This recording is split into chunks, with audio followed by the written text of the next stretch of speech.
بسم اللہ الرحمن الرحیم۔ مشکل اردو پڑھنا سیکھ رہے ہیں اردو کی کتاب گلستان ادب کے ذریعے سے الفاظ و معنی کی تشریح کے ساتھ، اور ابھی جو سبق چل رہا ہے وہ ہے فوٹوگرافر۔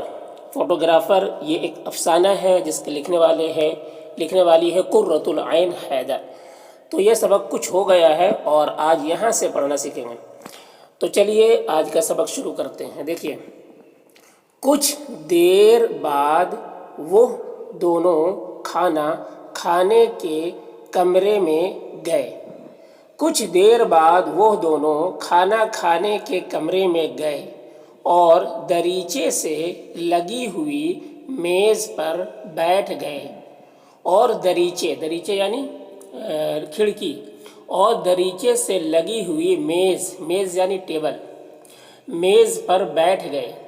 جھیل کے دوسرے کنارے پر قصبے کی روشنیاں جھلملا اٹھی تھیں۔ جھیل جو پہاڑوں کے بیچ میں جو تالاب ہوتا ہے اسے جھیل کہتے ہیں۔ جھیل کے دوسرے کنارے پر قصبہ بڑا گاؤں کو کہتے ہیں، بڑا گاؤں یا چھوٹا شہر ٹائپ کا ہو تو اسے قصبہ کہتے ہیں۔ تو قصبے کی روشنیاں جھلملا اٹھی تھی۔ قصبے کی روشنیاں جھلملا اٹھی تھی۔ اس وقت تک ایک یورپین سیاح بھی گیسٹ ہاؤس میں آ چکا تھا۔ اس وقت تک ایک یورپین سیاح، یورپین یعنی یورپ کنٹری کا رہنے والا، سیاح یعنی گھومنے پھرنے والا، ٹورسٹ۔ اس وقت تک ایک یورپین سیاح بھی گیسٹ ہاؤس یعنی مہمان خانہ گیسٹ ہاؤس میں آ چکا تھا۔ وہ خاموش ڈائننگ ہال کے دوسرے کونے میں چپ چاپ بیٹھا خط لکھ رہا تھا۔ وہ خاموش ڈائننگ ہال جو کھانا کھانے کے لیے جو ہال بنایا جاتا ہے اسے، وہ خاموش ڈائننگ ہال کے اردو میں ہال بولتے ہیں جبکہ انگلش میں ہال ہوتا ہے۔ تو وہ خاموش ڈائننگ ہال کے دوسرے کونے میں چپ چاپ بیٹھا خط لکھ رہا تھا۔ چند پکچر پوسٹ کارڈ اس کے سامنے میز پر رکھے تھے۔ چند یعنی کچھ، پکچر تصویر کو کہتے ہیں، پوسٹ کارڈ کہتے ہیں جو پوسٹ آفس کے طرف سے خط لکھنے کے لیے جو کارڈ ملتا ہے اس کو پوسٹ کارڈ کہتے ہیں۔ چند پکچر پوسٹ کارڈ اس کے سامنے میز پر رکھے تھے۔ سیاح اپنے گھر خط لکھ رہا ہے کہ میں اس وقت پراسرار مشرق کے ایک پراسرار ڈاک بنگلے میں موجود ہوں۔ کہ میں اس وقت اسرار کہتے ہیں راز کو، بھید کو، چھپی ہوئی بات کو۔ پراسرار یعنی راز، ٹھیک ہے، راز سے بھرا ہوا، مطلب بھرا ہوا۔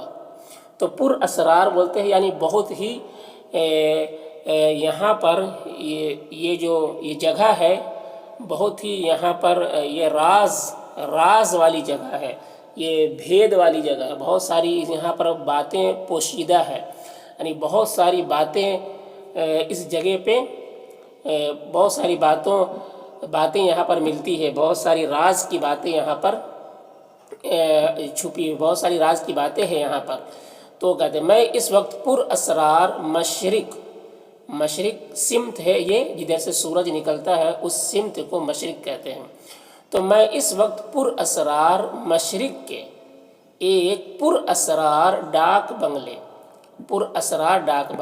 بنگلے کسے کہتے ہیں؟ ڈاک بنگلہ قیام گاہ کو کہتے ہیں، آرام گاہ کو کہتے ہیں، یا سرکار کے طرف سے جو مسافر خانہ بنا جاتا ہے، مسافر خانہ جو ہوتا ہے اس کو بھی ڈاک بنگلے کہتے ہیں۔ تو پراسرار مطلب یہ جو ڈاک بنگلے ہے، یہ مسافر خانہ جو ہے، یہ بہت ہی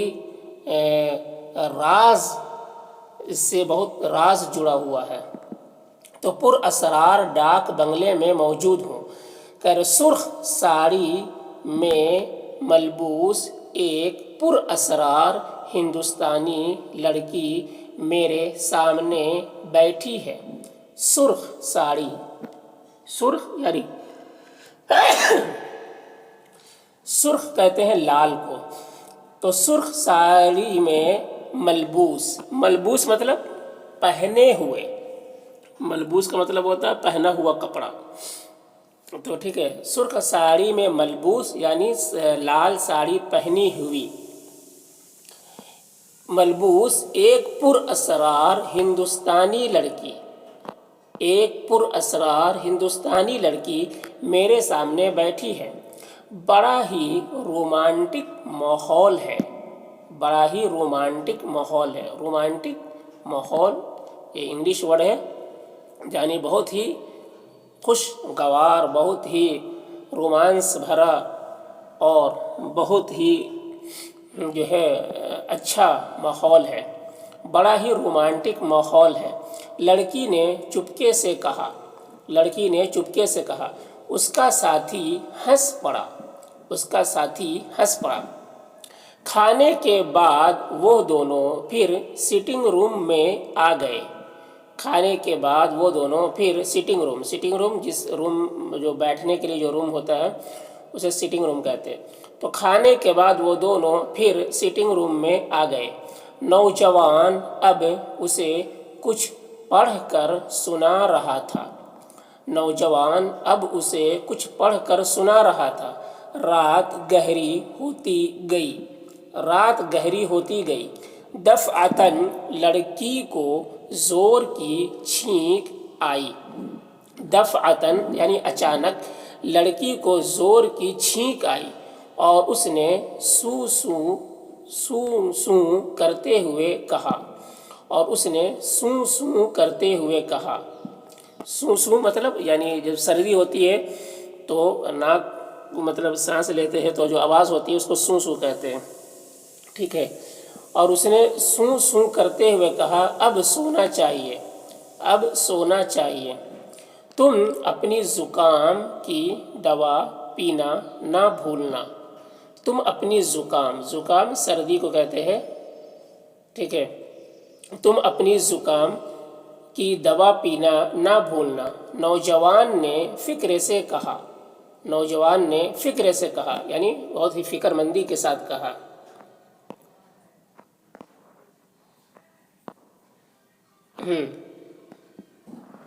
نوجوان نے فکر سے کہا، ہاں شب بخیر، ہاں شب بخیر، شب بخیر یعنی گڈ مارننگ، شب مطلب رات، بخیر مطلب وہی گڈ مارننگ، ہاں شب بخیر، لڑکی نے جواب دیا، لڑکی نے جواب دیا اور اپنے کمرے میں چلی گئی، اور اپنے کمرے میں چلی گئی۔ پچھلے گلیارہ گھپ اندھیرا پڑا تھا، پچھلا یعنی پیچھے، گلیارہ، گلیارہ کہتے ہیں پتلی گلی کو، پتلی گلی کو گلیارہ کہتے ہیں۔ گھپ، گھپ مطلب بہت زیادہ اندھیرا، تو پچھلا گلیارہ گھپ اندھیرا پڑا تھا۔ کمرہ بے حد پرسکون، خنک اور آرام دہ تھا۔ کمرہ، کمرہ یعنی روم، بے حد، بے حد یعنی بہت زیادہ، پرسکون یعنی سکون سے پر تھا، سکون یعنی بہت زیادہ سکون والا کمرہ تھا۔ خنک، خنک یعنی ٹھنڈا، اور آرام دہ، اور آرام دہ تھا یعنی آرام دینے والا۔ تو کمرہ بے حد پرسکون، خنک اور آرام دہ تھا۔ زندگی بے حد پرسکون اور آرام دہ تھی، زندگی بے حد پرسکون اور آرام دہ تھی۔ لڑکی نے کپڑے تبدیل کر کے سنگھار میز کی دراز کھول کر دوا کی شیشی نکالی۔ لڑکی نے کپڑے تبدیل کر کے، تبدیل مطلب چینج، کپڑے چینج کر کے، کپڑے تبدیل کر کے سنگھار میز کی، سنگھار یعنی میک اپ، سنگھار میز یعنی میز جو ٹیبل پہ سنگھار کا میک اپ کا سامان رکھا تھا، پہلے سنگھار میز کی دراز کھول کر، دراز سمجھتے ہیں، دراز یعنی جس میں سامان رکھتے ہیں، سنگار کا سامان وغیرہ رکھتے ہیں، دراز ہوتا ہے۔ سنگھار میز کی دراز کھول کر دوا کی شیشی نکالی کہ دروازے پر دستک ہوئی، دستک ہوئی یعنی کوئی دروازے پر نوک کیا، کھٹکھٹایا۔ اس نے اپنا سیاہ کیمونو پہن کر دروازہ کھولا۔ اس نے اپنا سیاہ یعنی کالا، کیمونو کہتے ہیں، یہ ایک کیمونو جو ہے یہ ایک جاپانی ڈریس ہوتا ہے۔ کیمونو یہ ایک جاپانی ڈریس ہوتا ہے جس کا کرتا لمبا ہوتا ہے اور اس کا منہ کھلا ہوتا ہے، ٹھیک ہے۔ یہ ایک لباس ہے، یہ ایک ڈریس ہے جو جاپان کا اپنا مذہبی لباس ہوتا ہے اپنا، تو یہ جاپانی لباس ہے۔ اس نے اپنا سیاہ کیمونو پہن کر دروازہ کھولا۔ نوجوان ذرا گھبرایا ہوا سامنے کھڑا تھا۔ مجھے بھی بڑی سخت کھانسی اٹھ رہی ہے،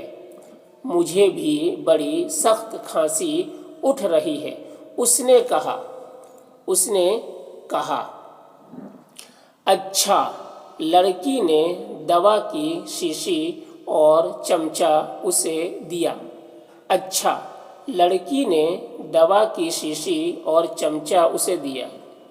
دوا کی شیشی اور چمچہ اسپون کو کہتے ہیں انگلش میں، چمچہ اسے دیا۔ چمچہ نوجوان کے ہاتھ سے چھٹ کر فرش پر گر گیا، فرش یعنی زمین پر، پکا پر گر گیا۔ اس نے جھک کر چمچہ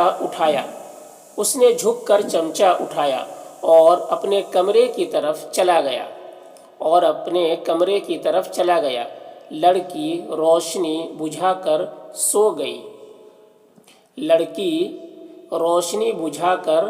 سو گئی۔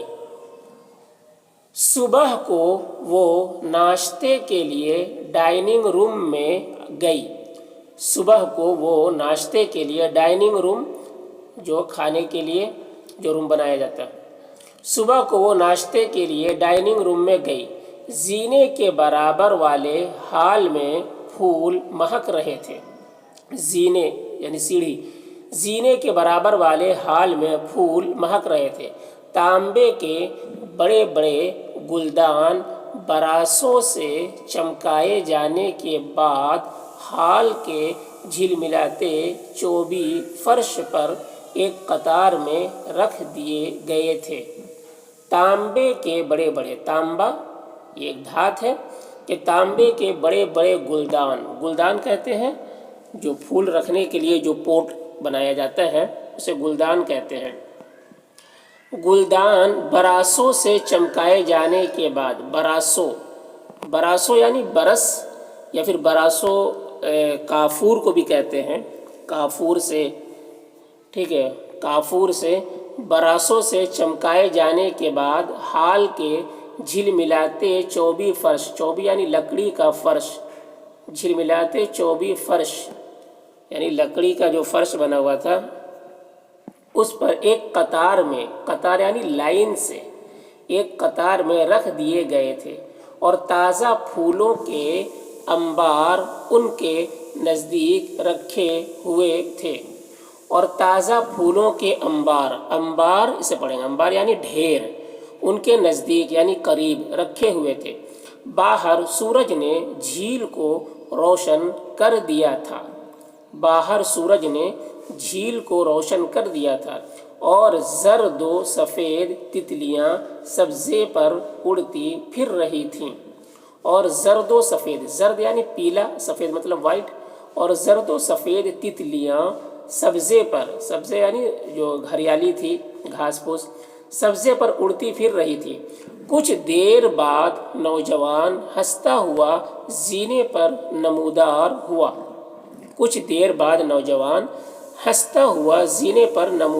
نمودار ہوا یعنی نظر آیا۔